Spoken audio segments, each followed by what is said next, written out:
샬롬. 주일 예배에 나오신 여러분들을 환영합니다. 이제 온 마음을 다해 주님을 높이며 예배로 나갑시다. 나는 주의 힘을 노래하며 아침에 주의 인자하심을 높이 부르오니 주는 나의 요새시며 나의 환난 날의 피난처이심이니이다. 이스라엘아 들으라.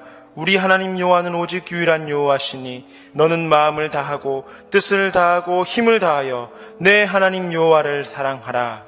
아멘. 전심으로 하나님 아버지께 찬양을 드립시다.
이제 우리 하나님 말씀 함께 보겠습니다. 창세기 17장 1절입니다.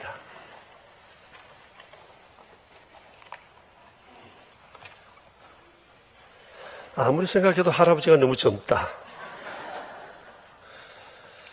창세기 17장 1절, 우리 살아계신 하나님의 말씀입니다. 우리 함께 받들어 읽겠습니다. 아브라함이 99세 때에 여호와께서 아브라함에게 나타나서 그에게 이르시되 나는 전능한 하나님이라 너는 내 앞에서 행하여 완전하라. 아멘. 지난 주일에 말씀드린 것처럼 금주부터 사도 신경을 강해하려고 합니다. 사도신경에는 대전제가 하나 있습니다. 그것은 나는 믿습니다 라고 하는 겁니다. 무엇을 믿는가, 어떻게 믿는가에 대해 분명히 아는 것은 매우 중요합니다. 틸리케라고 하는 유명한 신학자가 있는데 그분이 믿음과 관련해서 이런 얘기를 한 적이 있습니다. 사람이 어떤 믿음을 가지느냐에 따라서 그의 삶의 질이 결정된다. 그리고 나아가서 이 믿음은 운명을 좌우하고 그리고 지구의 표면을 바꾸는 힘이 있다라고 했습니다. 여러분, 이분의 얘기를 어떻게 생각하세요? 사실입니다. 믿음은 한 사람의 인생의 판도를 바꿉니다. 그리고 믿음의 사람이 세상을 바꾸고 갑니다. 그러니 믿음이라고 하는 것이 얼마나 중요한지 모릅니다. 그런데 이 믿음의 중심에 사도신경의 믿음이 있다는 것입니다. 여기 있는 우리 모두는 이제 이미 우리의 인생의 판도를 바꾼 내가 가진 이 믿음이 사도신경을 중심으로 해서 제대로 된 믿음인지 한번 점검하고 그리고 또 나아가서 우리의 이 믿음을 다시 한번 삶의 질과 믿음의 질을 새롭게 업그레이드하는 그런 기회가 됐으면 좋겠다는 바람이 제 안에 있습니다. 지난 주일날 예배 후에 우리 교회 한 교우와 얘기를 나누게 됐습니다. 그분은 칠순이 조금 넘으신 분인데 다른 곳에서 이곳으로 이사를 오시고 난 후 조금 있다가 지금으로부터 한 16개월쯤 전에 우리 교회를 등록하셨습니다. 그분의 얘기입니다. 5년 동안 교회를 그저 왔다 갔다 하기는 했지만 신앙과는 좀 거리가 멀었었노라고. 그런데 이분이 우리 교회 등록하신 이후에 예수님을 만나고 매일매일 기쁨에 겨워 신앙생활을 하고 계십니다. 자기가 생각해도 자기가 이렇게 예수 잘 믿을 줄 몰랐대요. 부인도 이 양반이 그럴 사람이 아닌데 지금 예수님을 잘 믿는다는 겁니다. 주변에 여러 친구들이 많은데 그 친구들도 이 친구만큼은 예수님을 안 믿을 줄 알았는데 이 친구가 이렇게 예수님을 믿는다는 사실에 너무 놀라서 한 달 전부터 분당에 사는 친구 한 분이 도대체 네가 변화된 교회가 어떤 교회인지 도대체 너는 어떻게 예배 드리는지 구경 가야 되겠다고 몇 주 동안 구경하러 오고 계십니다. 그런데 이분이 지난주에 이런 얘기를 합니다. 그동안 사도신경을 고백하기는 했지만 그냥 외우는 수준이었는데 이제 제대로 믿음에 대해서 배울 수 있어서 너무너무 기대가 된다는 겁니다. 여러분, 이분이 예배 드릴 때 모습을 보면 제게도 은혜가 막 전해오는 것 같아요. 마치 사슴이 시냇물을 사모함처럼 그렇게 하나님께 집중해요. 때로는 눈물을 흘리시고요. 칠순이 넘으신 분이 마치 청소년의 눈빛처럼 그렇게 하나님을 예배하고 있어요. 여러분, 칠순 넘으신 분의 그 얼굴 표정을 해맑아 보인다고 얘기하면 여러분 믿어주십니까? 그런데 이분이 지금 사도신경을 이제 제대로 배워야 되겠다는 마음과 함께 진리로 새롭게 신앙의 허리띠를 졸라매고자 마음을 단단히 먹으신 것 같습니다. 제 마음이 기쁘지만 우리 모두 동일한 마음으로 어린아이 같은 마음으로 하나님을 사모했으면 좋겠다라고 하는 그런 마음이 제 안에 있습니다. 여러분들, 우리가 배울 이 사도신경의 믿음의 여정에 있어서 첫 번째 관문은 하나님에 관한 믿음을 분명히 하는 겁니다. 첫 시작이 그렇죠? 나는 전능하신 아버지 하나님, 천지의 창조주를 믿습니다. 사도신경에 나타난 하나님에 대한 진술은 크게 세 가지입니다. 전능하신 하나님, 창조주 하나님, 아버지 하나님입니다. 이제 우리는 매주 이 굵직굵직한 진리의 말씀을 하나씩 묵상해 갈 것입니다. 우리가 묵상할 때마다 하나님의 은총이 우리 가운데 차고 넘치게 되기를 축복합니다.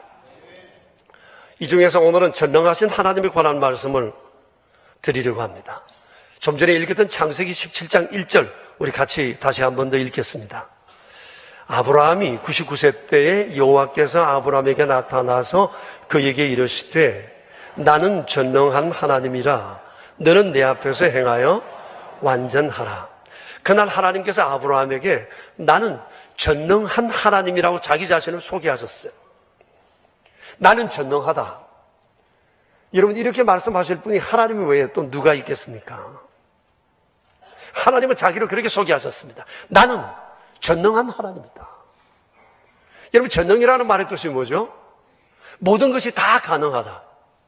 모든 것을 다 행하실 수 있다. 못하실 것이 없다. 그런 의미입니다. 다시 말해서 우주 공간의 크고 작은 모든 것이 다 하나님의 것이니까 하나님은 하나님의 뜻 가운데 이 모든 것들을 친히 섭리해 가신다고 하는 말씀입니다. 정말 하나님이 그러신 분인가? 구체적 증거가 있습니다. 창세기 1장 1절부터 요한계시록 22장 21절까지 성경에 담긴 내용이 바로 그것입니다. 여러분 성경은 하나님은 전능하시다고 하는 것에 대한 진술로 가득 차 있다고 해도 과언이 아닌 것입니다. 그렇기 때문에 우리가 신앙생활을 하려고 하면 하나님이 전능하시다고 하는 것에 대한 분명한 믿음이 있어야 됩니다. 하나님이 전능하시다는 것을 믿어지지 않으면 성경이 넘어가지 않습니다. 성경이 들려지지 않습니다.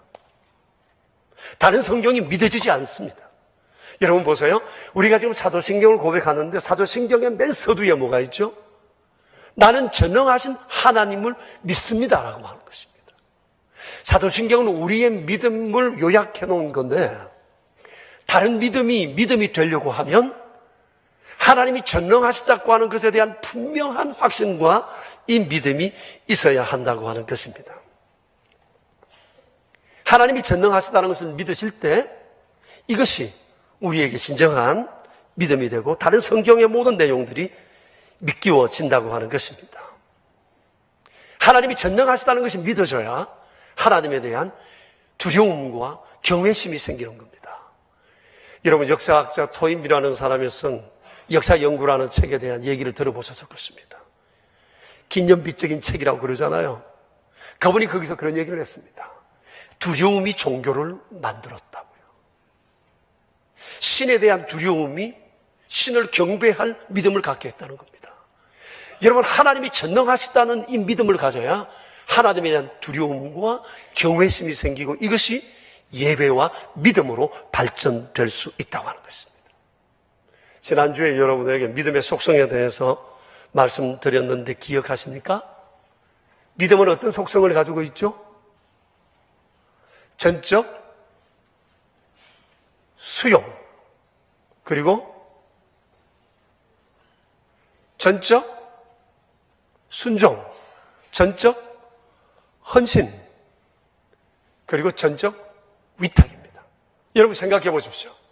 하나님이 믿어지지 않는데 어떻게 그분을 수용할 수 있고 그분을 위해서 헌신할 수 있고 그분께 내 삶을 위탁할 수 있겠습니까?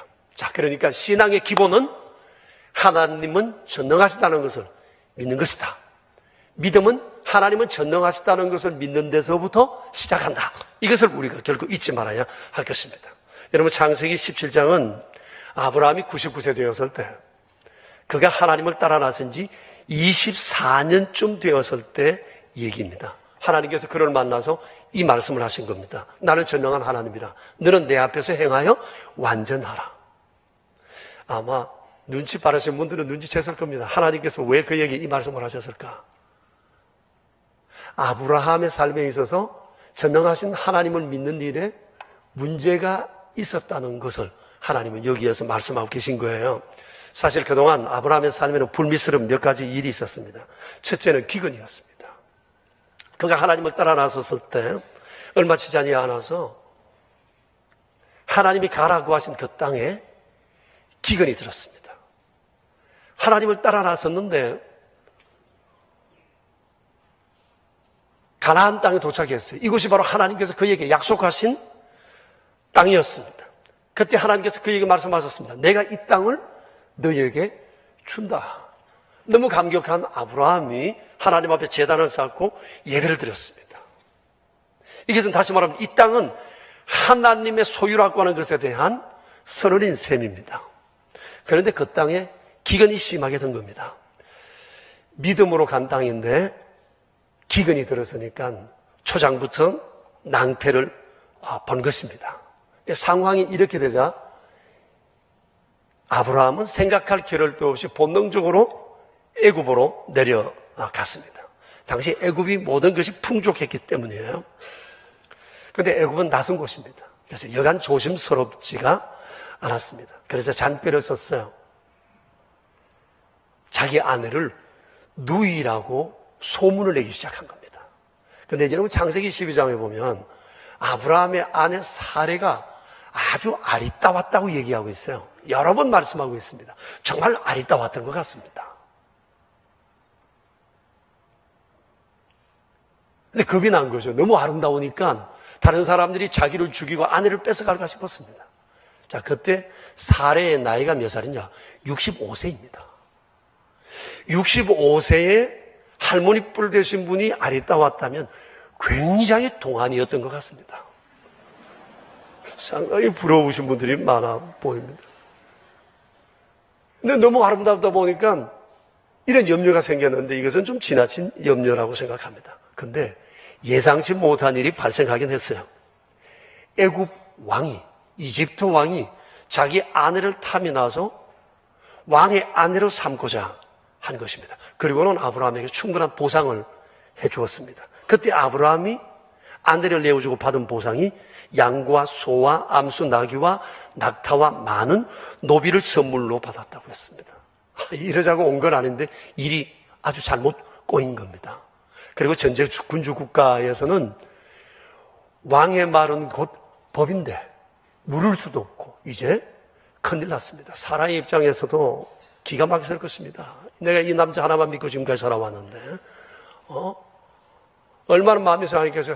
차라리 늙은 아브라함 치우고 젊은 남자 그것도 한 나라의 제국의 왕인데 이 사람 아내 되는 것이 훨씬 좋다고 생각할지 모르지만 속으로는 한편 남편이 아주 괘씸했을지도 모릅니다.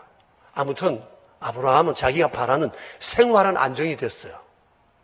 그런데 아내를 잃어버리는 상황이 생겼습니다.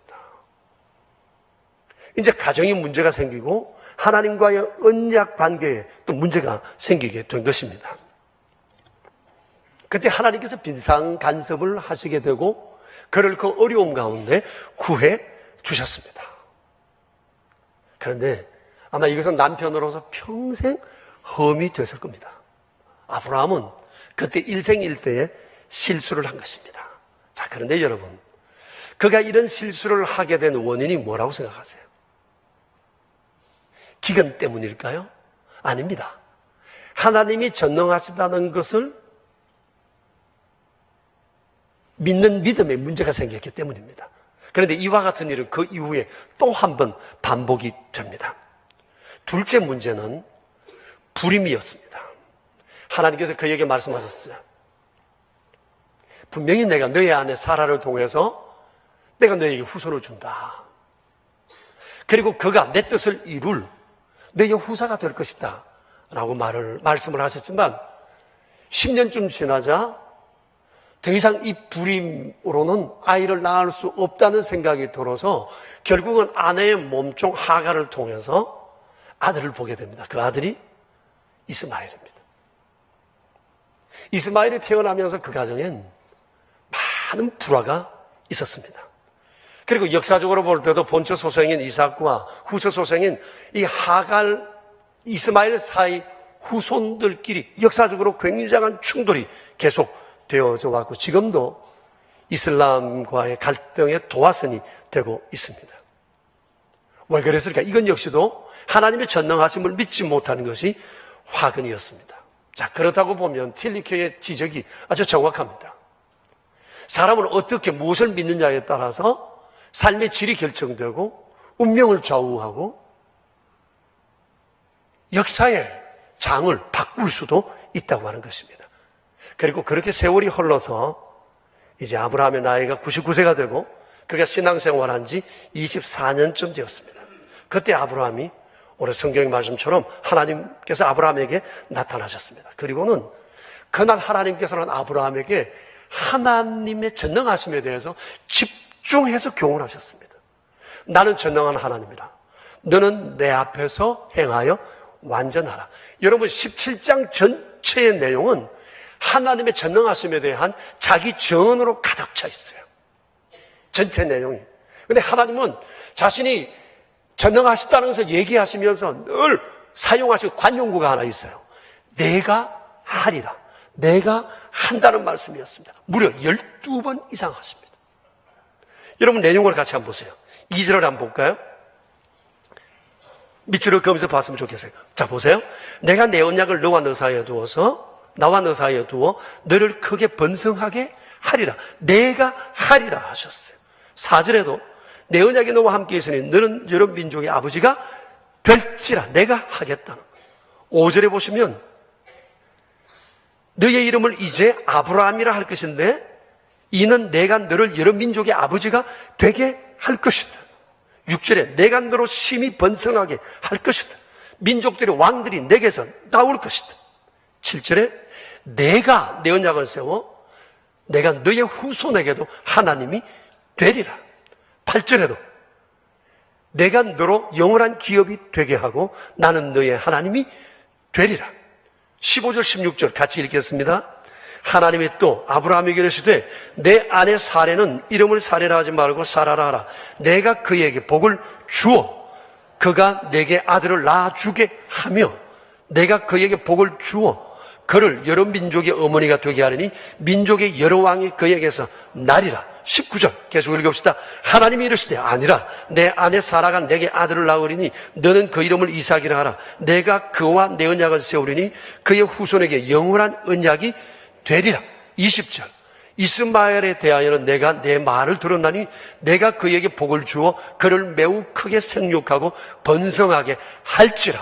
그가 12명을 낳으리니 내가 그를 큰 나라가 되게 하리라. 21절 내 언약은 내가 내년 이 시기에 사라가 내게 낳을 이삭과 세우리라. 하나님이 아주 답답해 하시면서 지금 계속 아브라함에게 내가 한다고 지금 말씀하고 계시는 겁니다. 지금 하나님께서 하시는 말씀은 내가 한다니까. 나를 믿으라니까. 왜 나를 믿지 못하는 거냐고 하나님은 마치 꾸중하시듯이 끊임없이 말씀하고 계신 겁니다. 하나님은 아브라함이 다른 건 몰라도 다른 건 아브라함이 할 수 있는 게 없어요. 아브라함이 지금 하나님이 말씀하신 모든 것을 이루려면 단 하나, 하나님은 전능하시다는 것을 믿는 것입니다. 그래서 하나님은 끊임없이 나는 전능하다. 내가 한다. 내가 하니 나를 믿으라고 하나님은 끊임없이 그에게 말씀하셨어요. 자, 그런데 여러분, 아브라함에게 말씀하신 그 많은 내용을 보면 우리의 가정사, 우리의 일상사, 세상사 모든 것에 관한 내용입니다. 가정, 출산, 불임, 가족관계의 문제, 후손에 관한 문제, 땅의 문제, 국가의 문제, 왕을 세우는 문제, 땅의 문제, 미래의 문제, 이 모든 것을 총망라하셨어요. 이거 사람이 할 수 있는 일이 아니지 않습니까? 근데 하나님께서 전능한 내가 너를 통해 이 일을 하니 너는 이 믿음으로 나를 바라보며 나를 따르라고 말씀을 하신 것입니다. 물론 아직까지 눈에 보이지는 않아요. 손에 잡히지는 않아요. 하지만 하나님께서는 아브라함이 정말 하나님을 전능하신 분으로 믿고 따라주기를 원하셨어요. 자, 그런데 아브라함을 보세요. 17절을 보십시오. 그가 어떻게 했습니까? 아브라함이 엎드려 웃었어요. 그리고 마음으로 말합니다. 100세 된 사람이 어찌 자식을 낳겠습니까? 사라는 90세인데 어찌 출산하겠습니까? 그리고는 또 톡까지 답니다. 18절 뭐라고 그래요? 이스마엘이나 하나님 앞에 살기를 원합니다. 그때 하나님께서 단호하게 말씀하셨어요. 19절을 보십시오. 아니다. 내 아내 사라가 내게 아들을 낳을 거다. 너는 그의 이름을 이삭이라 하다. 내가 그와 내 언약을 세우리니 그의 후손에게 영원한 언약이 되게 하리라. 그리고 하나님의 말씀은 그대로 성취되었습니다. 자, 보세요. 하나님께서 우리에게 요구하시는 것은 믿음입니다. 그 믿음은 하나님이 전능하시다는 사실을 믿는 믿음입니다. 근데 사람은 언제나 하나님에 대해서 이성적으로 반응합니다. 이것이 인간의 한계예요. 여러분, 너나 할 것 없이 우리 모두는 다 이성 중심으로 형성된 세계관을 배워왔어요. 그리고 이 세계관에 붙들려 지금까지 살아오고 있어요. 아브라함도 그랬어요. 보세요. 그가 초신자적이나 하나님을 따라 이제 10년 되었을 때나 24년 되었을 때 지금 역시 그의 세계관은 달라지지 않았어요. 그는 항상 생각합니다. 이것이 얼마나 합리적이냐? 이것이 얼마나 논리적이냐는 것을 가지고 모든 것을 판단합니다. 하나님을 믿은 지 24년 동안 세계관이 바뀌지 않았습니다. 여러분, 세상의 모든 문제는 세계관의 문제입니다. 어떤 세계관을 가지느냐라고 하는 겁니다. 그런데 참 안 바뀌는 게 세계관입니다.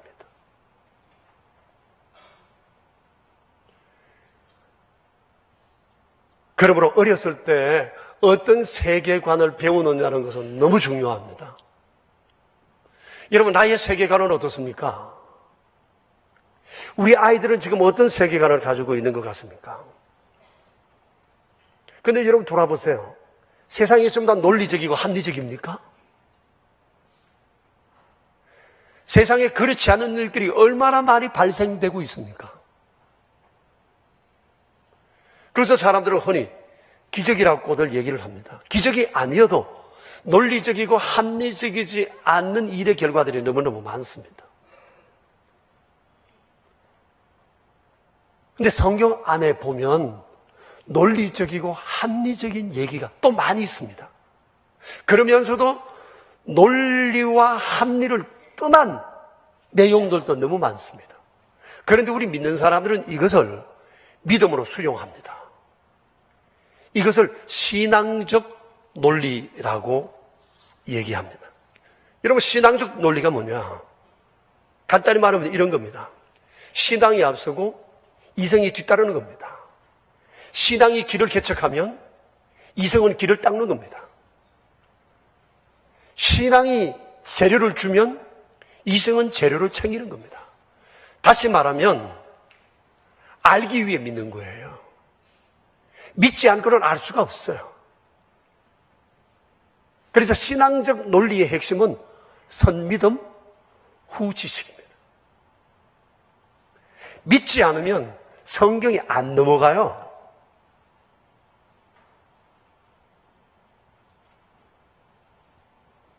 믿을 때 성경이 우리에게 들어오게 되고 이것이 우리의 양식이 되고 이것이 내 삶의 실제가 된다는 사실은 아셔야 하는 것입니다. 하나님은 아브라함이 자기 자신을 바라보지 말고 환경도 바라보지 말고 하나님만 바라보고 따라오기를 원하셨어요. 좀 전에 말씀드린 것처럼 하나님이 말씀하신 그 수많은 내용은 그의 가정사 그리고 세상사 그 모든 것들을 다 내포하고 있었는데 아브라함이 할 수 있는 일이 별로 없어요. 그런데 하나님께서는 환경을 바라보지 말고 너 자신의 실력도 바라보지 말고 내가 전능하다는 사실만 믿고 나를 따르라고 말씀을 하신 것입니다. 그래서 하나님은 내내 그것을 강조하셨습니다. 지금 하나님께서 우리에게 하시고 싶은 말씀도 그겁니다. 내가 너의 삶 전체를 처치한다.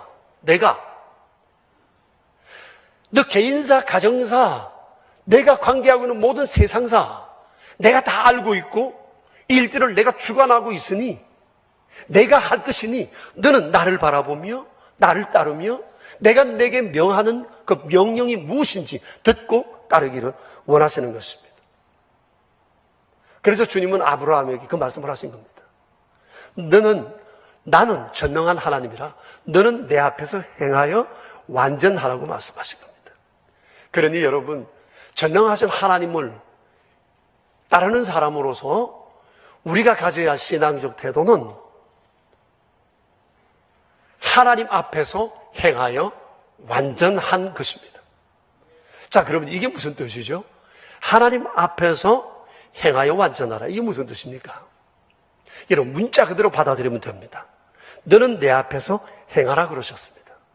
내 앞에서 행하라는 겁니다. 다시 말하면 내가 너의 뒤를 바치고 있으니 나를 믿고 염려 말고 한번 저질러 보라는 겁니다.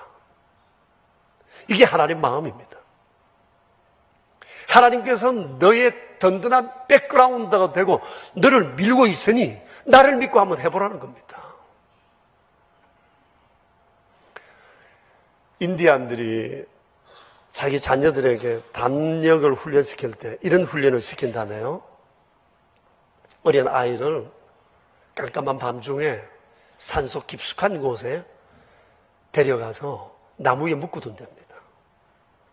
얼마나 무섭겠어요. 짐승들이 왔다 갔다 하는 곳인데요. 아이를 묶어두고 홀로 내려온답니다. 그런데 아이가 아침에 일어나 보니까 이곳저곳에 짐승이 픽픽 쓰러져 있습니다. 아버지와 동네 사람들은 내려가지 않고 아이를 묶어둔 채 뒤에서 화살을 겨누고 있었습니다. 아이에게 다가오는 짐승을 잡기 위해서예요.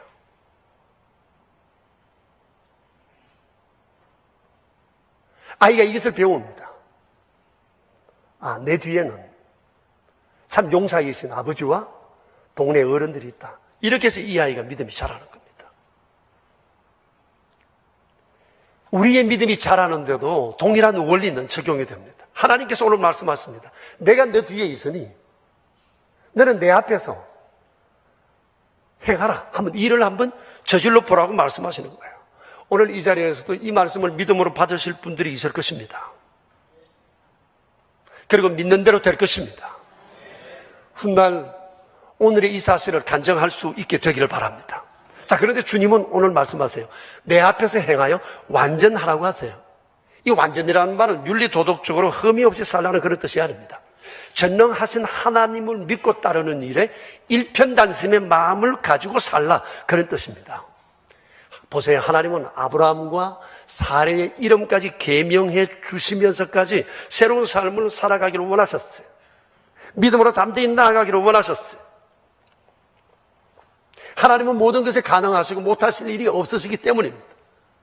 다만 하나님이 원하시는 것은 일편단심의 믿음을 가지고 내 앞에서 행해 보라는 것이었습니다.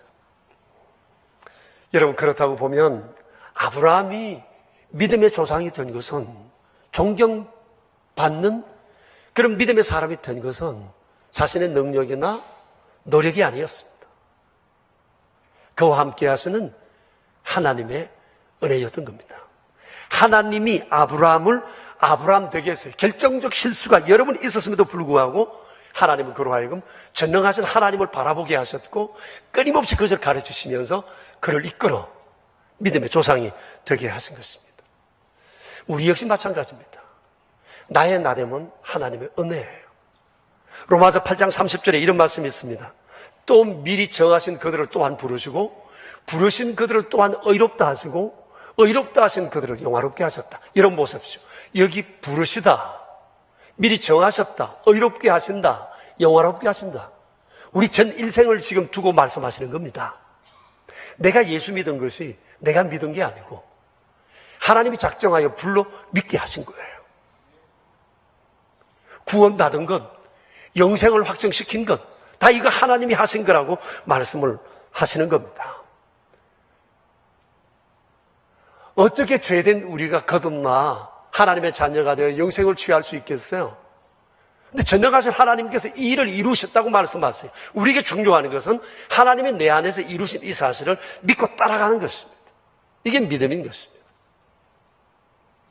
내가 내 길을 개척하는 것 같으나 실제는 하나님이 길을 열어놓으시고 두려워하는 우리에게 내가 내 뒤에 있으니 믿고 나가 행하고 또 흔들릴 때마다 나를 흔들고 돌아보며 나를 바라보고 또 새 힘을 얻고 또 앞으로 나아가라. 이것이 하나님이 우리에게 주문하시는 거예요.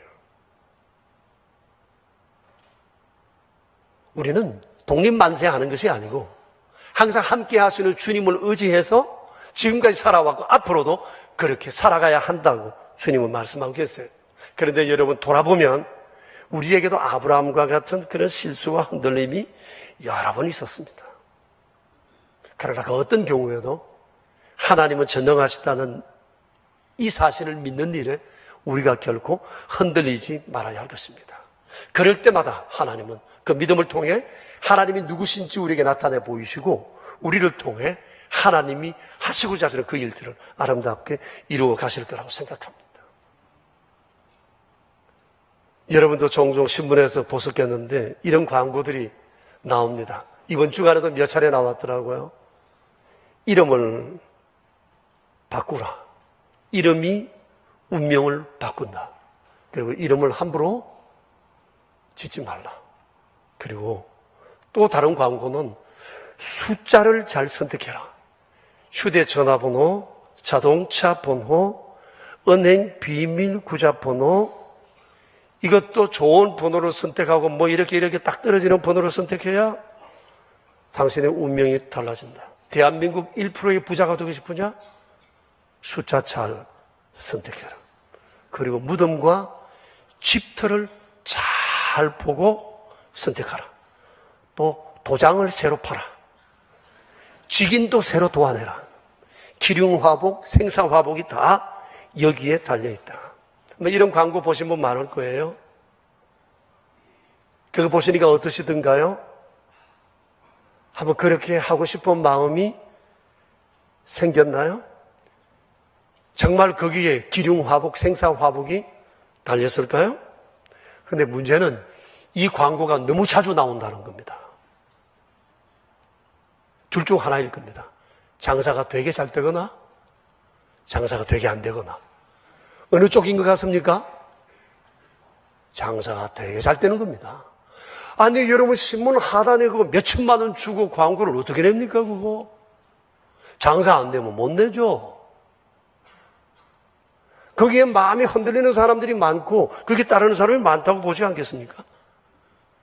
우린 분명히 알아야 합니다. 이름보다 더 중요한 건, 터보다 더 중요한 것, 숫자보다 더 중요한 것, 도장의 흐름보다 더 중요한 것, 그것은 하나님은 전능하시다는 사실을 믿고 살아가는 겁니다. 하나님 말씀했습니다. 너 개인사, 너 가정사, 세상사 내 손에 있으며 전능한 내가 이 모든 것들을 친히 우리신다고 말씀하세요. 하나님이 우리에게 원하시는 것은 이 믿음이에요. 이 믿음에 의해서 우리의 삶이 달라질 수도 있고 삶의 질이 달라질 수도 있고 우리의 운명이 좌우되기도 하고 또 역사를 바꾸는 그런 믿음의 사람으로 살아갈 수도 있는 것입니다. 그렇기 때문에 뜬소문에 괜히 우리가 마음이 흔들릴 이유가 없습니다. 하나님 말씀하세요. 내 뒤에 내가 있다. 나 믿고 저질러 보아라. 나는 전능한 하나님이라 너는 내 앞에서 행하여 완전하라. 저와 여러분 모두 다 전능하신 하나님을 믿고 믿음의 길을 담대하게 걸어갈 수 있게 되기를 축복합니다. 우리 함께 기도하겠습니다. 자신의 믿음을 한번 돌아봤으면 좋겠습니다. 왜 그렇게 흔들렸습니까? 이것은 세계관의 문제였습니다. 이성과 논리, 합리적 생각으로만 똘똘 뭉쳐진 이 생각이 전능하신 하나님에 대한 믿음을 갖지 못하게 방해하는 겁니다. 그래서 결정적 순간에 우리는 하나님을 의지하기보다도 방법을 찾습니다. 아브라함, 아무것도 없었던 아브라함, 아무도 할 수 없던 아브라함, 그가 믿음의 조상이 될 수 있었던 그의 고비고비마다 그가 그 고비를 넘을 수 있었던 그 힘, 그 능력, 그것은 자신이 아니라 전능하신 하나님이셨습니다. 우리가 어떻게 살아가야 할까? 자신을 돌아봅시다. 그리고 함께 우리 주님 앞에 기도드리겠습니다. 함께 기도하며 나아갑시다.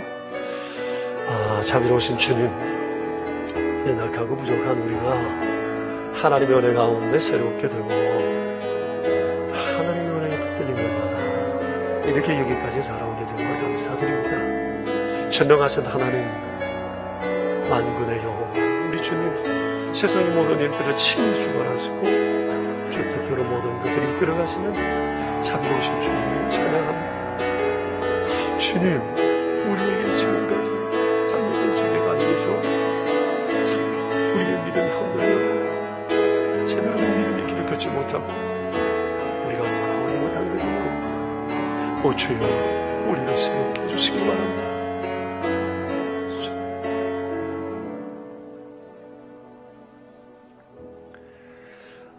주님, 인생의 문제는 세계관의 문제라고 생각합니다. 얼마나 이성적이고 합리적이고 논리적이냐.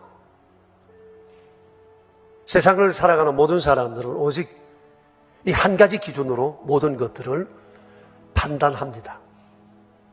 아브라함도 그랬고 저희도 그랬습니다. 그러나 주님께서는 우리에게 신앙적 논리를 갖추기를 원하십니다. 그럼에도 불구하고 하나님은 전능하시고 우리의 이성과 논리를 뛰어넘어 역사하시는 분이심에 대한 분명한 믿음을 갖고 살기를 원하셨습니다. 아브라함이 낯선 땅에서 손에 쥔 것도 없으면서 나이는 들어가고 그런 중에 그가 믿음의 조상이 되었던 것은, 영구히 사람들에게 존경받는 인물이 되게 된 것은 결국 세계관의 변화, 전능하신 하나님에 대한 참된 믿음이 그를 살렸고 그 집안을 세웠고 그리고 수많은 사람들에게 영향을 미치게 된 인물이 되었습니다. 오 주님, 지금 우리의 문제는 환경의 문제가 아니라 세계관이 아직까지 고쳐지지 못한 것의 문제라 생각합니다. 주님, 전능하신 주님, 하나님에 대한 절대적 믿음으로 살아가는 저희가 될 수 있도록 주님 저희를 붙들어 주시옵소서. 구주 예수 그리스도 이름으로 기도합니다. 아멘. 전능왕 창조의 주님, 찬송한 바와 같이 이런 믿음으로 우리의 남은 세상을 살아가게 하여 주시옵소서. 이 믿음으로 불가능을 가능으로 바꾸며 인생의 장벽을 뛰어넘는 능력의 사람들이 되게 하여 주시옵소서. 이 믿음이 우리 안에 있는 모든 두려움을 물리치고 미래의 모든 불안을 드러내는 축복의 통로가 되게 하여 주시옵소서. 돌아보면 내 능력과 내 힘으로 살아온 세월이 아니고 도우시는 하나님의 은총이 있어 살아온 것을 감사드리며 11조 예물을 구별하여 드리는 손길이 있습니다. 이 아름다운 믿음의 고백을 주여 복되게 하소서. 전능하신 주와 함께 남은 세월 더욱 복된 인생 되게 하시기 원합니다. 하나님께서 행하신 또 다른 일들을 기억하고 감사 예물과 주정 헌금을 구별하여 드린 손길들이 사오니 거룩한 믿음이 날마다 자라나게 하시고 하나님께서 우리에게 허락하신 것으로 또 다른 이들과 나누기 위해 오른손 헌금으로, 완달라 선교 헌금으로, 사랑의 식탁으로, 장학 헌금으로 구별하여 드린 손길들이 사오니 살아가는 내내 위대하신 하나님의 능력의 도구로 살아갈 수 있도록 주님 저희를 붙들어 주시옵소서. 우리 구주 예수 그리스도 이름으로 기도드리오며 이제는 만왕의 왕 되신 주 예수 그리스도의 은혜와 만복의 근원 되시는 아버지 하나님의 크신 사랑과 날마다 우리의 믿음을 새롭게 하시는 성령님의 교통하심이 모인 저희 무리들과 명선의 모든 가족들과 주님의 몸 되신 교회 위에 이제로부터 영원히 함께 계시옵기를 간절히 축원하옵나이다. 아멘.